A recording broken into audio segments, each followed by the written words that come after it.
The headlights flickered, my vision blurred, blood dripped onto my trembling hands, pooling in the cracks of the pavement beneath me.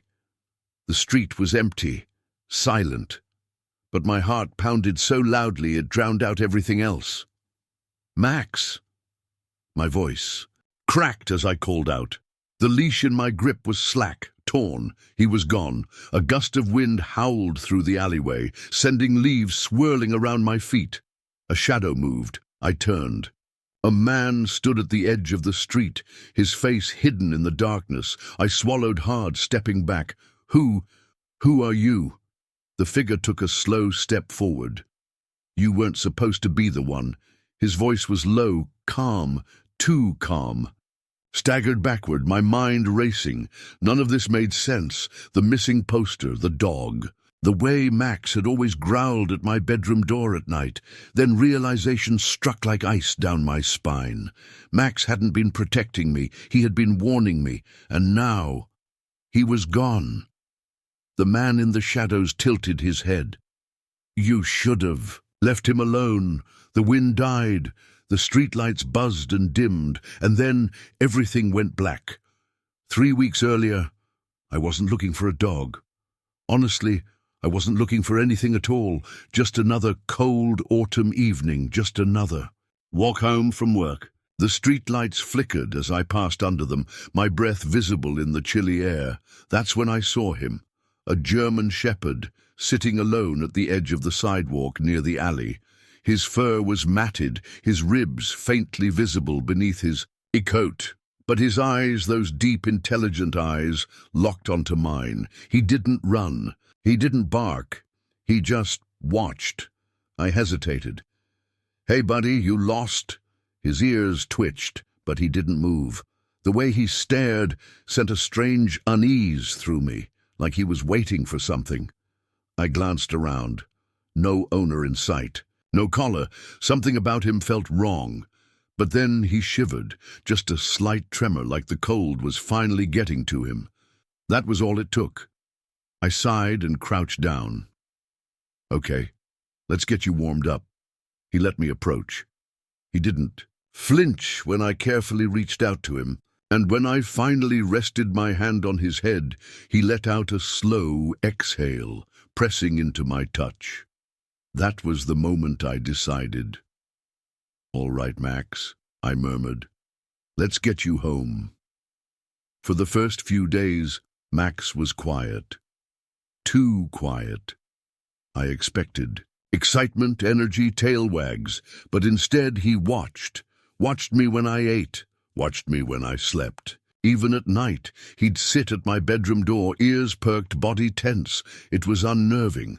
I tried telling myself he just needed time. He'd been alone for who knows how long. Maybe he wasn't used to people. Maybe he was still afraid. But then, strange things started happening. The first night I woke up to the sound of scratching, soft, repetitive, like nails against wood. I sat up, heart hammering. "Max?" He was still at the door, staring at the floor, his tail stiff, his ears pointed forward. "Max, what is it?" Slowly he turned his head, and I swear, just for a second, his eyes weren't on me. They were on something behind me. I spun around. Nothing, just the dark, empty room. I laughed at myself, shaking off the nerves. "You're freaking me out, buddy." He didn't move, didn't even blink. A strange chill ran through me as I pulled the covers back over me. "Come on, get some sleep." Max didn't sleep, and neither did I. Over the next few days, the strange feeling didn't go away. If anything, it got worse. Max wasn't just watching me, he was watching something else. Something I couldn't see. It started small. A low growl in the middle of the night, the way his ears perked up at invisible sounds, how he'd suddenly stop eating, stare at the hallway, and refuse to move. Then things started happening around the apartment. One night I came home late from work. The moment I stepped inside, Max bolted toward me, panting hard like he'd been running in circles. His fur was bristled, his eyes wild. "Whoa, easy," I said, crouching down. "What's wrong, boy?" He ran past me straight to the door and started scratching at it, clawing, whining, desperate to get out. "Max! Hey, calm down!" I grabbed, his collar pulling him back. He struggled at first, his body trembling, but then he stopped, just like that. His entire body stiffened. His ears twitched. Then he turned, not toward me, toward the hallway. My blood ran cold. Slowly I followed his gaze. The apartment was dead silent, nothing but shadows stretching along the walls. But Max kept staring, his tail lowered. His breathing slowed, like something was standing there, watching us. A cold shiver crawled up my spine. I swallowed. "Max." Then the hallway light flickered. Once, twice. Then darkness. I couldn't breathe. The air felt thick, heavy, wrong. I reached for my phone, my fingers shaking, and turned on the flashlight. The beam of light hit the hallway. Empty. Nothing there. But when I turned back to Max, his hackles were raised, his lips curled. His entire body was rigid, like he saw something I didn't. I barely slept that night.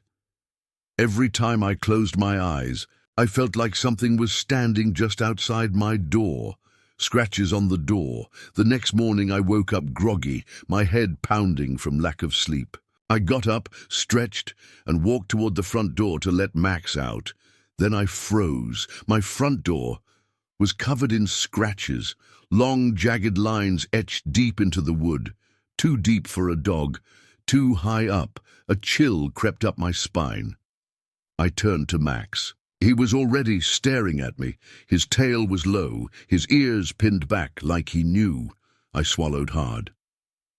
"Max, did you do this?" He didn't move, didn't blink. I ran my fingers over the marks. They were fresh. The wood still splintered. But I had locked my door last night, and the only way out was inside. Someone or something had been trying to get in. I grabbed my phone, heart racing, and checked the security camera app. The feed loaded. At first, nothing. Just an empty hallway. The timestamp read 3:02 a.m. Then a flicker. The video glitched for a second, the image warping. Then a dark shape appeared, a figure standing right outside my door. I sucked in a breath. The person or thing was completely still, barely visible in the dim lighting. The only thing I could make out was the outline of a head, and hands pressed flat against my door. Then the screen glitched again, and the figure was gone. Just disappeared, like it had never been there. I felt sick. My fingers trembled as I set my phone down. "Max," I whispered. He was still staring at the door, waiting. I tried to brush it off. Maybe it was a prank. Maybe the footage was just corrupted. But deep down, I knew that was a lie, and Max knew it too. That evening, as I sat on my couch, trying to focus on my laptop, Max suddenly stood up. His ears perked. His body went still. Then he growled low, deep, like a warning. My stomach twisted. "What is it, boy?" He stepped forward, staring at something behind me. I turned slowly. The TV was off. The room was quiet.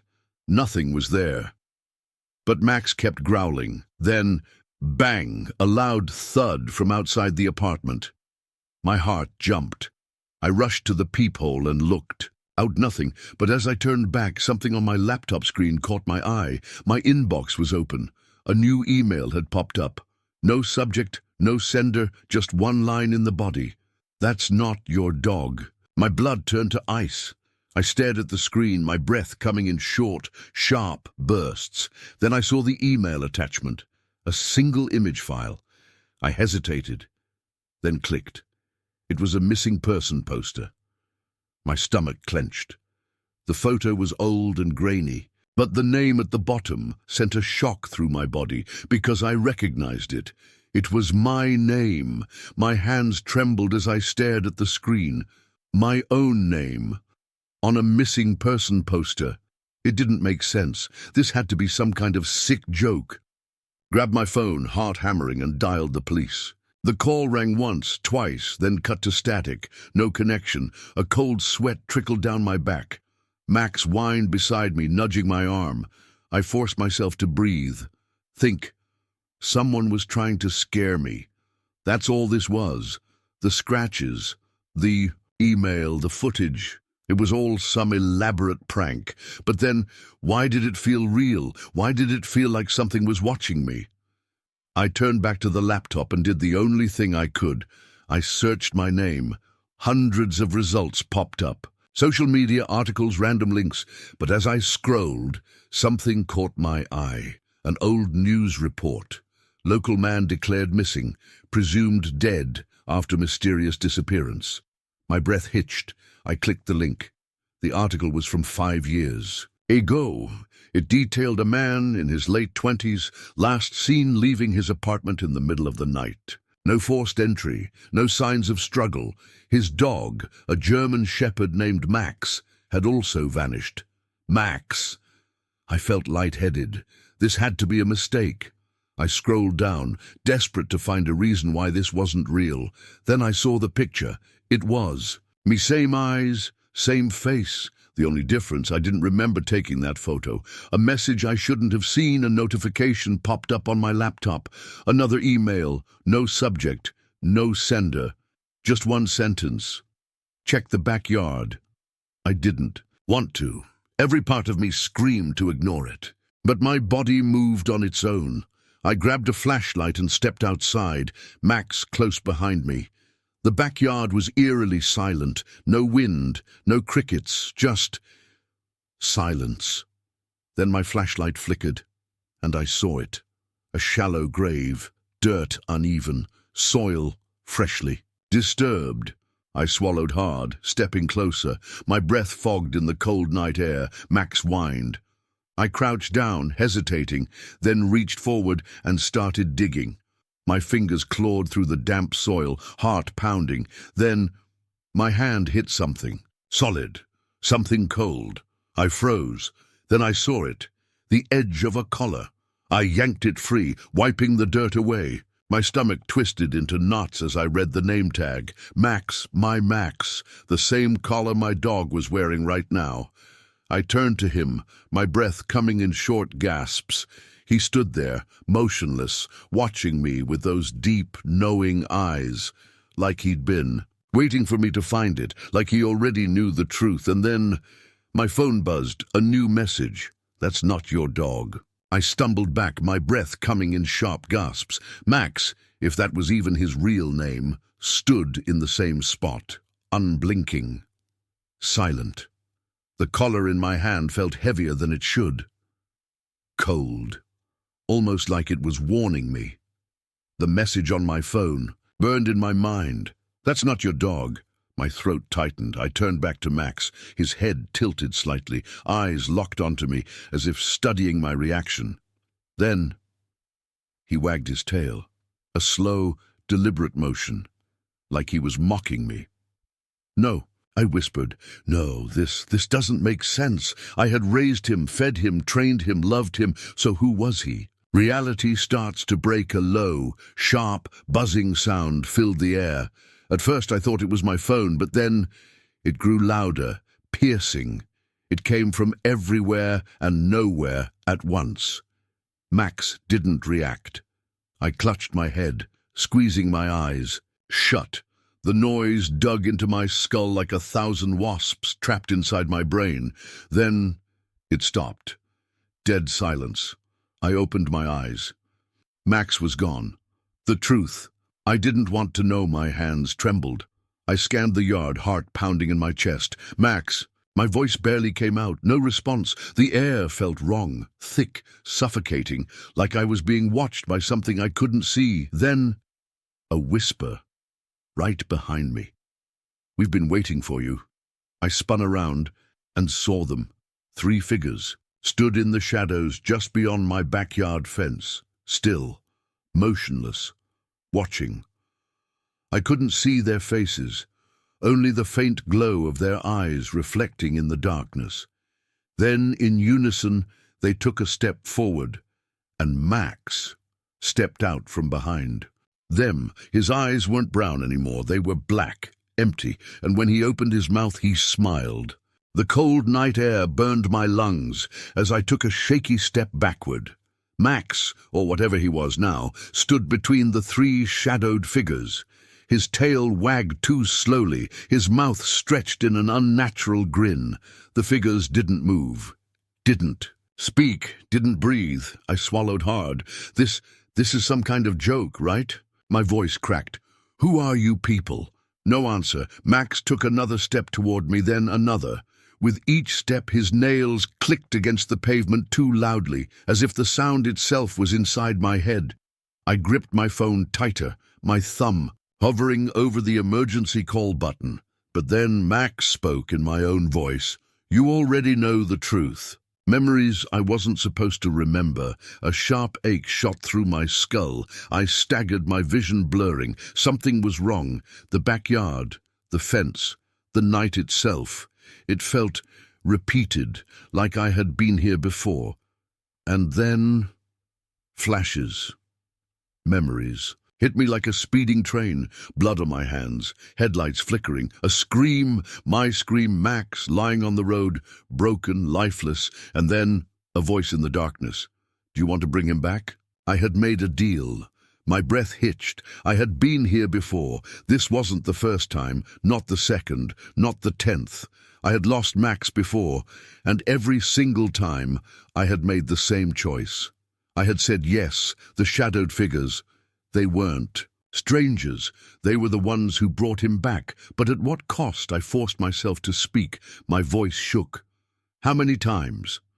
The tallest figure finally moved, a slow, deliberate tilt of the head, then a whisper. Not from their mouths, but from inside my head. This is the 37th time. The horrifying truth about Maxie choked on my own breath. 37. How? I looked at Max, really looked at him, his body, his fur, his movements, and I saw it, the imperfections. He wasn't aging, wasn't changing. Every version of him was identical, because every time I lost him, they simply reset the loop. But something was different this time. Max had never spoken before. The figures had never revealed themselves before. This time, I was remembering a choice I shouldn't have.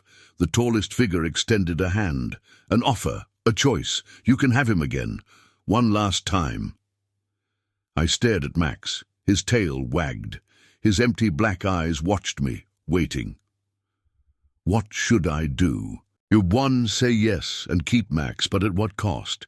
2, say no and break the loop forever, but lose Max for good. No matter what I chose, nothing would ever be the same again. Max tilted his head, his tongue lolling out just like it always did when he wanted a treat. But now I could see it for what it was, a performance. He wasn't my dog. Not really. I clenched my fists. The figures were still waiting, their offer lingering in the cold night air. One last time. That's what they said. One last chance to keep him, but I knew better now. This would never be the last time. The second I said yes, they'd reset everything. My memories would be wiped. The loop would start over. I'd be trapped forever, reliving the same nightmare. I took a shaky breath. No. A flicker, so fast I almost missed it. Max's tail stopped wagging. His grin twitched. The tallest figure's shadow stretched, like ink spilling across the pavement. Are you sure? Their voices overlapped, like 100 whispers at once. My body screamed at me to run, but I didn't. I squared my shoulders. I'm sure. The figures went still, and then everything rippled. The world fractured like shattered glass. A deep, inhuman growl rumbled from Max's throat. Then, darkness. The final memory. I woke up in my bed. Sunlight streamed through the window. My head throbbed. My heart pounded. I sat up fast, gasping for air. Had it all been a dream? No. The collar was still on my nightstand, torn, bloody. But Max was gone. I stumbled out of bed, calling his name. My voice echoed through the empty house. Nothing. He was really gone. For the first time in 37 loops, I had broken the cycle, but had I really? I stepped outside. The morning air was crisp, the street quiet, and then a bark. My heart stopped. I turned slowly. A German shepherd sat at the edge of my driveway, watching me, his fur ruffled in the wind. His tail wagged once. Max. But something was wrong. My breath caught in my throat, because this time Max's shadow didn't match his body. What was really following me? The end, or is it? I couldn't move. Max sat there, his tail thumping against the pavement, ears perked, waiting, but my breath caught as I stared at his shadow, stretched too long, twisting in ways that made no sense. The world felt off, like I was standing on the edge of something I wasn't meant to see. My instinct screamed at me to run, but I didn't, because deep down, I knew. This was still my dog, even if he wasn't supposed to be. Moving on, but never forgetting, the days blurred after that. I went back to work. People smiled at me like nothing had changed, like I hadn't almost lost myself in something I didn't understand. But every time I turned a corner, every time I passed by an empty street, I felt him watching, waiting. Would he ever come back? Or worse, had he never truly left? I avoided the old walking routes, never checked the backyard where I found the collar. I tried to tell myself it was over, that I was free.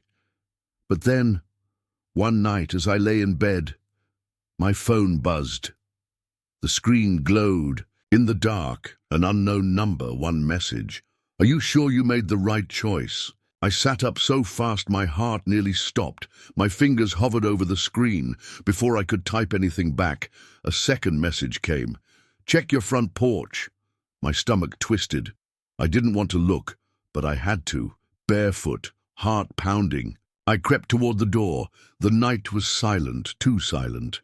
I hesitated, then pulled it open, and there, sitting on the porch, was a single dog tag. It was Max's, but the name etched onto the metal was mine. Final choice, acceptance or fear.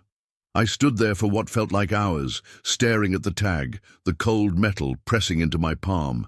Something had changed. Something had chosen me.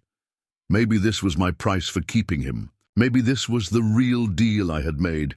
I could live in fear, constantly running from something I didn't understand, or I could accept it. So, with shaking fingers, I curled the tag into my palm and whispered, "I don't regret it." A breeze stirred. A faint bark echoed from somewhere far away. I turned, expecting to see him, but all I saw was the night, still, quiet, but no longer empty, because I knew, no matter what, he was always there, waiting, watching, protecting, even if he was never really mine to begin with. What do you think really happened? Was Max ever real, or was something else watching the whole time? Drop your theories in the comments.